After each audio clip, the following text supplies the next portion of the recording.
there are a few ways that you could create collaborative assignments. So this is one where I want students to read another student's paper and then also provide feedback whether they agree or disagree with the paper stance.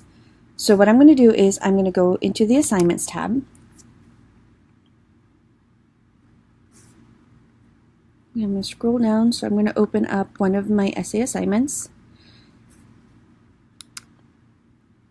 So you can actually use peer review for English classes, but I actually use this so people can actually exchange their papers and read other students' papers. Now, normally in a face-to-face class, I have them bring their hard copy of their essay without their title page, and then I circulate the essay around the class so they can randomly get another student's essay, read the essay, and then discuss whether they agree or disagree with that stance. So this is an example. I'm just going to hit edit. So the students are supposed to complete one of the prompts for the essay. And then, because I want this to be anonymous, I'm asking them to use a random 5-digit number as their name for their essay. I will know who the student is, but the students providing feedback will not know. And then they must provide feedback to one student essay. Normally with this, depending on how class submission is, I give them at least 3 different students' essays so they have an opportunity in case one student does not submit their essay. So they must agree or disagree with the paper stance. So this is the peer review part. They have to have a minimum of 5 sentences replying why they agree or disagree. And from what I've seen, what they are doing is actually commenting on grammar, syntax, flow, whatnot, and that's not really what I wanted. I really just wanted to have the students reflect on the content of the paper. So ideally, give as strict of a parameter as possible so they know exactly what you're asking for.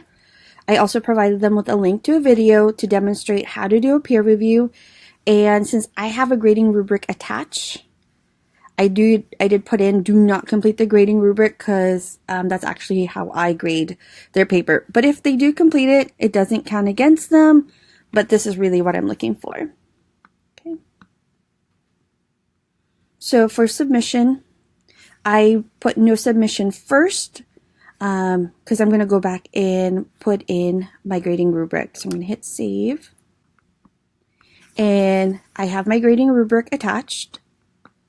Now I'm going to go back in and edit.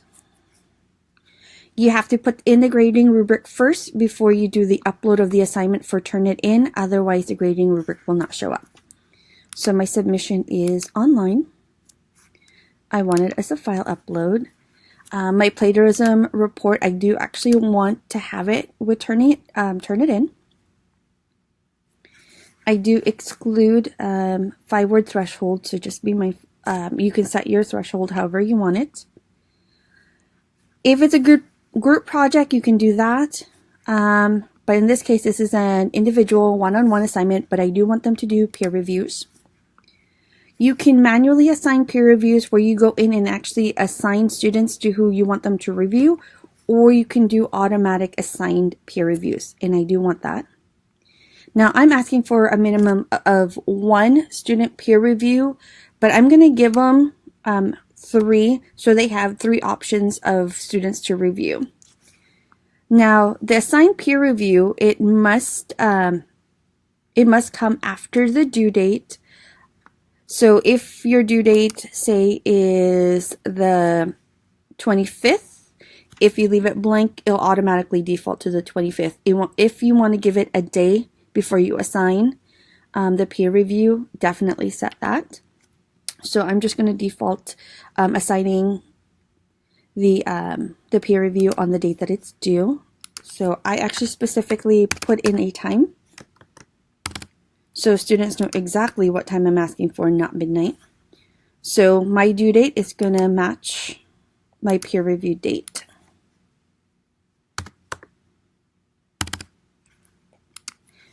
So available is really when you want it to be open. So in this case, I'm going to open it today. Now, with the until date, this is when you want the peer reviews to be done. I typically give it a week. So since I want the peer review started on the 25th, that's when the paper is due, I'm going to give it a week for them to complete it. So this is when it assigns the peer review date. This is when they actually have to submit their essays. This is when they have to complete their peer review, and then hit save. Okay. And then you can go ahead and click on peer review, so you already know that it's there. Now again, since this is my test, these are actually faculty members, not legit students. You on the due date, it will automatically assign them to review a paper once they submit it. So they can only get a peer review assignment if they submit their paper. If they don't submit their paper, then they cannot do the peer review. Or you can do it manually. So by doing so manually, you can just click, and then you have and then you just add the student. And then that gives them the peer review assignment.